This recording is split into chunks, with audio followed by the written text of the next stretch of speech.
And welcome again to Cottage Talk. I am Russ Goldman. Joining me right now is D from Back of the Nest. He's on the show today to give us the perspective of Crystal Palace heading into this match against Fulham. He has a wonderful show. I would highly recommend subscribing on YouTube to Back of the Nest, listening to the show on wherever you get your podcast. Please do check out Back of the Nest. But before I do anything else, I want to welcome D to the show. D, thank you so much for joining me on Cottage Talk today.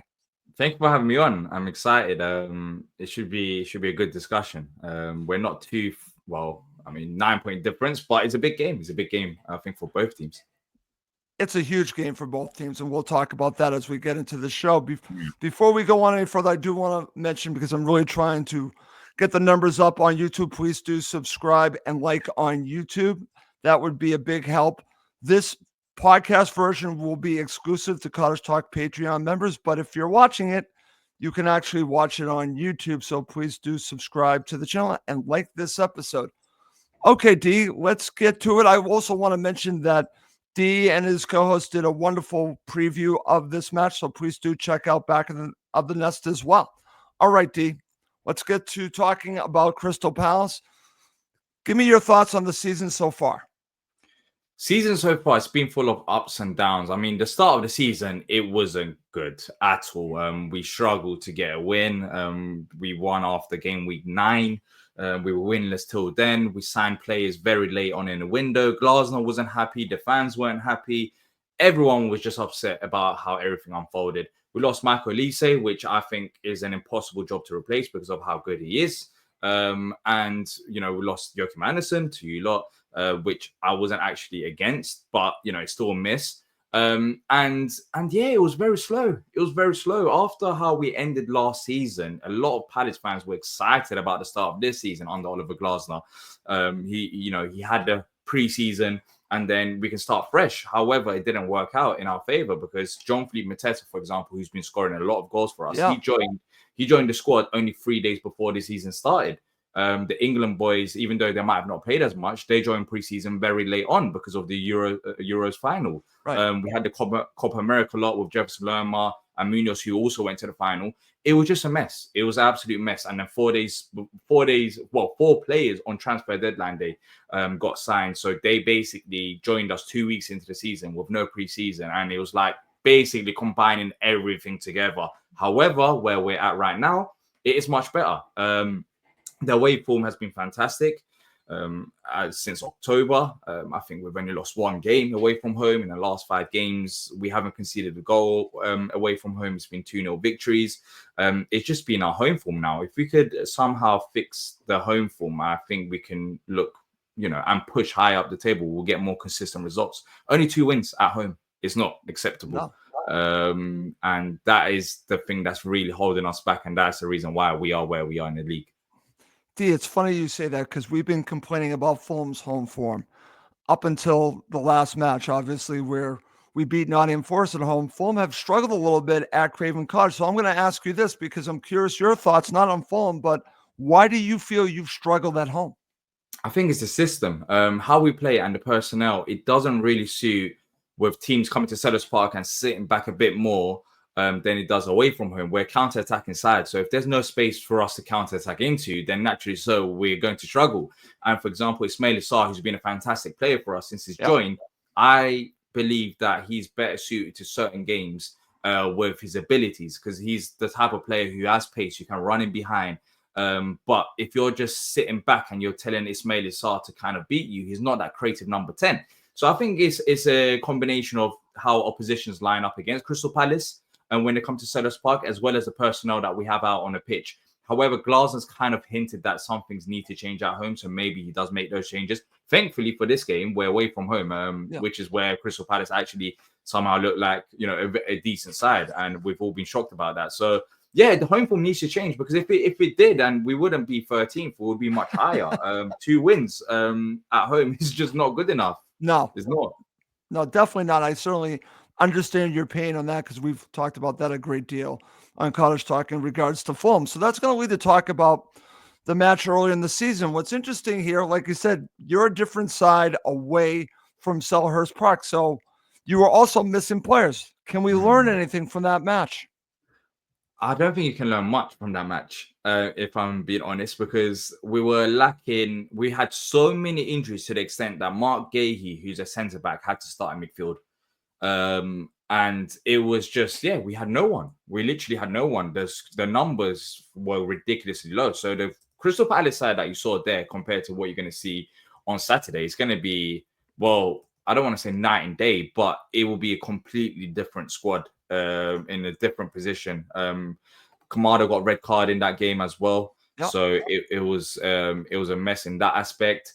And we basically just got dominated and lost deservedly. But there was a reason for that. And I think the main reason, of course, the home form plays a part, but availability, the injuries absolutely killed us. Justin Devaney, who made his debut for Crystal Palace, I believe, in that game. He's an academy prospect. He's been in the squad since around then, but that's the depths that we had to go to because we didn't have anyone else apart from academy player and playing a centre back and centre mid.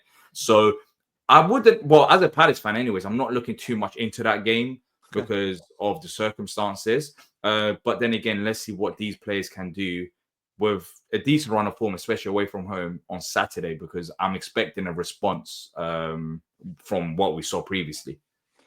I would expect that too. And like I have said to others, I expect this to be a very difficult match. I have a lot of respect for Crystal Palace. Like you mentioned, you were missing several players. I have also a lot of respect for your manager. I think he's a very good manager. So this is going to be a difficult match for both sides. But let's talk about the importance of this match. I could tell you from a Fulham perspective, it's huge because we want to really solidify ourselves as one of the teams that can fight for Europe. But I found this interesting because I listened to your last show, the match reaction show. I know you have a preview of the full match, but the match reaction show, you talked about the importance of this match if Crystal Palace want to fight for Europe, because you and I are in agreement. We talked about this off here. We don't want just to be mid-table. We want to fight for Europe. So let's Yeah. talk about the importance of the match from a Crystal Palace perspective. It's very important. We're reaching a point now where if we don't get consistent results, forget about even the hope. I think it's pretty much done and dusted already for us. Well, nearly there. I'm basically it lies on this game for me, unless something drastic happens towards the end of the season and we go on a crazy run of wins. But if we lose against Fulham, then we're 12 points behind you. But if we win, that's only 6 points. And that's a big difference. We're talking about a 2-game versus a 4-game swing. And I think that can make or break a season, especially in the league. So for Palace, especially if we want to look at 8th spot and target that area and try to hope for it and wish for it, we have to win this game realistically. We cannot, in any scenario, I don't think we can lose this game because that's 4 games you're asking for Palace to go on a crazy run, Fulham to go in a slump, and then the other teams above us also to go on a slump. You're just asking an awful lot to go in our favor. And the good thing is the game is away from home. However, let's see how we react from the Everton game because that game wasn't good enough for me. It wasn't good enough for me. Wharton didn't start. Eze didn't start, which gives me hope that if they do start in this game, maybe it will be better. But Everton had 13 outfield plays. They had that many injuries and we still lost against them. And the circumstances weren't great. And from Palace's perspective, Glasner wasn't happy. I don't think the players are happy either.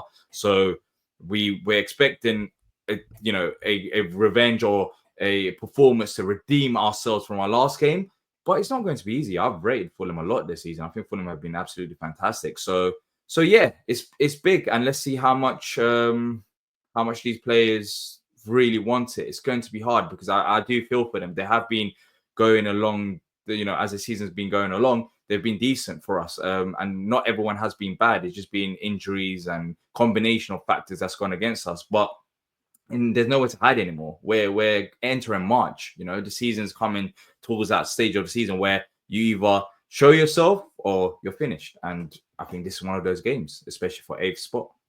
Okay, excellent there, D. All right. I now just want to get your thoughts a little bit more on Fulham, but I also want to ask you your thoughts on Joachim Andersen. You actually already mentioned it, but what's interesting about him, we talked a lot about him on Cottage Talk. I wanted him to come to Fulham, but my co-host Tony Gold brought this up, and maybe you can shed a little bit more light on this. He said to me before we got Andersen, like, why would Crystal Palace let him leave? There's got to be something to it. And the one thing that we've learned, and I think at times he's been good, but we've also seen some of the weaknesses. I think his lack of pace has shown itself.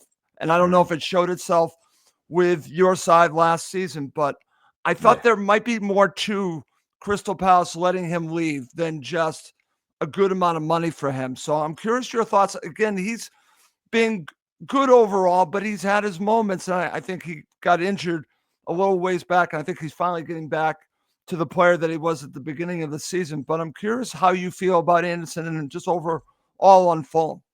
Yeah, look, a quick disclaimer, he will have a man of the match performance against Palace like he did in the reverse fixture. So that is going to happen regardless of what I say. But I was actually in the minority of Palace fans who were very happy with the football club by selling Joachim Anderson for £30 million. He wanted a long-term deal into his 30s, which Palace, we don't do. We've been there before, paying higher wages to players over 30s. And two, he just didn't suit Glasner's system. And that's not me saying he was a bad player for us. But that pace element is a massive factor when you're playing free at the back. And he just doesn't have it. His replacement, Lacroix, which we bought for £14 million, he's been one of our better players so far this season. And when we did sell Anderson and brought in Lacroix, even before a game has been played between Lacroix and Anderson, I did say that eventually, I think, calm down as Palace fans, you will see that Lacroix will be a better option for us. He's younger, he's faster, he's played under Glasner at Wolfsburg, and when he did, he was linked to big clubs such as Arsenal in his younger days. When I say younger days, around 20 years old, he's only 24 now, and it's worked out in our favor, in my opinion. I think we still got a good player, and this is not a bad player, but he just didn't suit our system, and I think it was a good opportunity. £30 million for Joachim Anderson is good business by Palace. We made a profit on him. We had some good years with him, but eventually, he's not the youngest player. We do have to move on from him. And I think we cashed in at the right moment. If we waited a season or two, then, as he's getting older and maybe some of the weaknesses that you've seen at Fulham this season, if teams kind of noticed that at Palace, then he wouldn't be worth £30 million. So I think it was a great bit of business by Palace, in all honesty. I was never really upset about Joachim Anderson even. Okay. And just your overall on Fulham, I know you've already talked a little bit about it. Where do you think we can hurt you? I'm curious your thoughts. I think it'll be down the left. I think the wings, the wide areas, Iwobi and Adama Traore are the two players I'm looking at because of our wing-back situation. Now, down the left-hand side, is Ben Chilwell starting? Is Mitchell starting? That's a big factor because Mitchell's better defensively. Chilwell, I think, on paper offers more going forward, even though we haven't seen a great sample size of him. So down the left-hand side, it will be interesting to see the battle of Traore versus Tyrick Mitchell. I think it will be most likely still, even though he had an absolutely awful game against Everton. The fact that he got subbed off, he could have got subbed off at half-time. Glazer gave him another 10-15 minutes, and then he eventually got subbed off. It was one of his worst performances I've seen in a Palace kit, Mitchell, going into this game. So I think he'll still start, but we'll see there. And then on the other side, Munoz, he's very good going forward, but defensively, he's not the greatest player. So I think Iwobi could be having an interesting time against them. And you've got good fullbacks as well that are attacking. I think Robinson is going to be trouble. So that's another factor. I think it'll be Robinson versus Munoz. So Munoz can't be sleeping defensively. So I think it'll be in the wide areas. In midfield, we should have Adam Walton back, and Gahey won't be starting in midfield. Will Hughes. So those two are an upgrade in terms of the previous run of fixtures. And also, Nathaniel Klein started at centre-back in the reverse fixture. So the squad should be healthier, but we've still got weaknesses out wide. Okay. And I want to give you a little bit of a tell for Fulham when you hear from Marco on his presser, and especially when you get the starting 11. If Lukic is healthy to play, he came off injured in the last match. That's a big difference because Fulham's two of Lukic and Berga have been tremendous. I think they have reshaped Fulham this season, the two of them together, taking the place of Paulinho. The way that they play together, they really work well. So if one of them is missing, they'll be okay. But if both of them are playing, it takes Fulham to a different level. So that's just something from a Crystal Palace perspective for you to look for when you see Fulham starting 11. Okay. So let's now talk about the coaching battle. And I just want to say, like I said, I have a lot of respect for your manager. I think he's done a good job. I think it's been difficult when I saw what happened over the summer. I don't like clubs like ours getting poached the way that they do. I Yeah. knew that Elise was going to go, but I didn't like the fact that Gahey was rumored to be going to Newcastle. All that, I just think that it can really just disrupt the summer, and I think maybe it did for Crystal Palace. I really don't like to see our clubs get disrupted like that. Fulham, obviously, with the whole Paulinho thing, but I think you have rebounded. Fulham have rebounded. I think your manager is a factor in this. I think Fulham's manager as well. So, what do you think of the two managers? I think both managers are class in their own regards. I think Oliver Glasner is still the best option for Crystal Palace. It's more of a worry of how long can we keep him. They play two different formations, anyways, with Glasner approaching in 3-4-2-1, with the wing backs providing the width. They're two different systems, but they're still relatively young. Both managers are relatively young. Marcus Silva has got good experience, more experience in the Premier League. And then Oliver Glasner, I believe, with his Europa League win at Frankfurt, he's got that in his CV, and he's improved players, even at Palace, for example, the likes of Mateta, Will Hughes, who no one really expected him to live up to the hype at this age. I mean, he was a wonder kid at a young age, but now Glasner's getting the best out of him. So I think they're both great tactical managers, but also managers who can handle different types of profile. Marcus Silva, who was linked to Palace before, he had some interesting spells. He had the spell, of course, at Hull City, Watford, Everton, and I wasn't really too sure on him because it wasn't all great for Marcus Silva. However, at Fulham, with the resources that he's had and what he's been doing, I feel like he's found a home and he's been much better at Fulham than some of his other spells. So yeah, I think they're both learning and they're both can be linked to top clubs because they are very good managers. I totally agree. I always look into the coaching battle to see if either coach has the advantage. And I think it's pretty even with these two managers, both quality managers. Okay. So let's talk about key players from your perspective for Crystal Palace. I'll just share players that concern me. Mateta obviously does. I'm going to say SA and Wharton do. They didn't play against Fulham, and I noticed that in the last match they're coming off the bench. So what's going on there?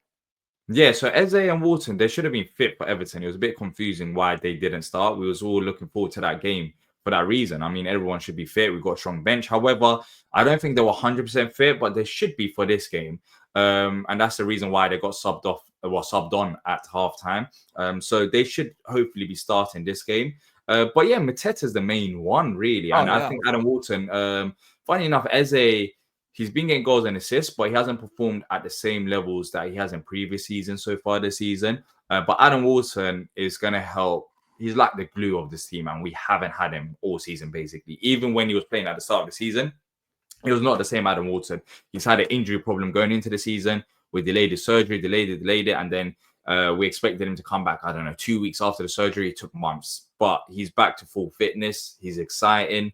And he relieves a lot of pressure off Eze's shoulders as well. So I think if I had to pick one, it would be Mateta based on the goals. But another player behind him, I think it would be easy to say Eze, but I think Adam Walton is a very good player. Excellent. Great stuff there. All right, let's now talk about, as we really get into it, how does Crystal Palace win this match? I know what Fulham's strategy is going to be. What do you think Glasner's strategy is to getting all 3 points? I think the strategy which has been working is that we will press you, but we'll press you at the right moments. So it's not like we're going to sit back in Hodgson-esque style. And the strategy will be simple. It will be to counterattack. And that is the reason why we perform better away from home, because I expect there to be spaces in behind. If Joachim Andersen is playing, for example, we've said that his pace isn't the strongest. So that's right. This type of game suits Palace. And that is the reason why we prefer to play away from Sellers. And yeah, it'll be simple as that. We'll press you, but we'll also just try to hit you on a counter attack. Okay. And if I was Glasner, I would be targeting Joachim Andersen. I will say, though, in the last match, he looked tremendously better. He was up for the game. He was up for the game because he has a point to prove. Essentially, I don't think he wanted to leave Palace, but I don't think he did either. Yeah, but I think he felt disrespected by Palace not offering him that new deal. I think that is the reason why he'll be up for this game once again. But, Mateta and all the other players will be up for it as well. And some of these players didn't feature. I don't think Eze didn't play in a reverse fixture. Adam No, he Wharton did didn't not. play in a reverse fixture. So yeah, I think these are two key players that will be in the side. You know, what's interesting about the Anderson situation, and then we'll move on to talking about the starting 11. I see both sides of this. I can understand why Anderson feels disrespected, but I can also understand from an ownership perspective, why would I want to pay this money to this man who's going to be in his 30s by the time the contract's over and he's not going to be the same player? So Yeah, yeah. I can He's see both 28. sides of it. Yeah, he's turning 28. 29. Yeah. Yeah, this season. So, you can't give a 5 year. Well, you can, but Palace have gone down that route Yeah. and it doesn't work in terms of what we're trying to do because it will be very hard to get resale value on Joachim Anderson as the years go on. Because even right now we're talking about its pace, etc. So Right. to make a profit on Anderson is going to be hard. But then again, if you're still doing well this season, and there's a reason for that because you're not only thinking about profit, you're thinking about performance. He's still a very good player to have right now. Yep. But in the bigger picture, in the long run, you don't want to be paying a 33-year-old Joachim Anderson about £100,000 a week plus. Right. But I do agree with you this. I actually expect him to play well because, like you said, he's got a point to prove, so he's going to be up for it. Okay, D. Let's get to your starting 11. Give me your starting 11, and then you can also share what you think that the manager might do. There might be differences here.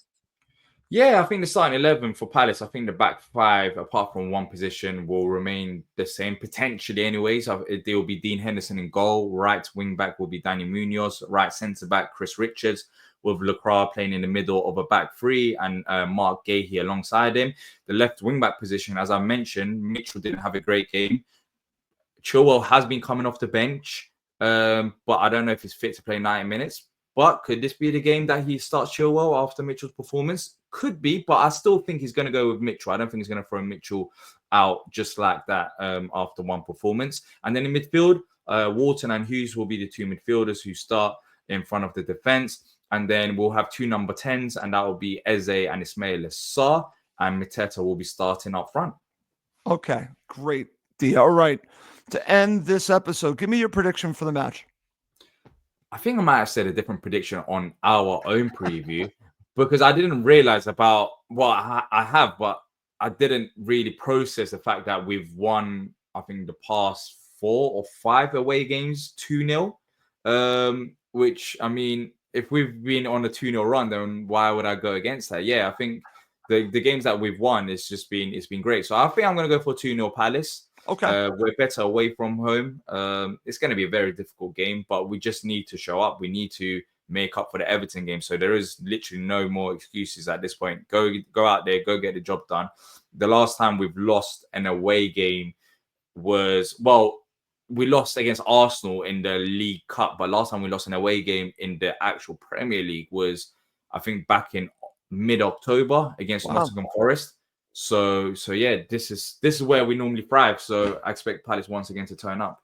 Okay, very good. Thank you for sharing that and your honesty throughout the show, D. Before we go, tell everyone how they can find Back of the Nest. Yeah, thank you for having me on. You can find Back of the Nest on all the social media platforms as well as YouTube. We mainly do YouTube content, match reactions, previews, and everything else related to Palace. So yeah, if you want any Palace content, feel free to check us out. Okay.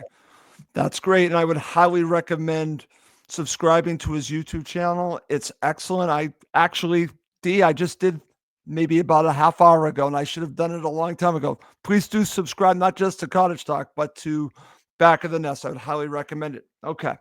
Well, that's going to do it for this episode. I want to thank my very special guest, D. I'm Russ Goldman. Thank you, as always, for watching and listening to Cottage Talk.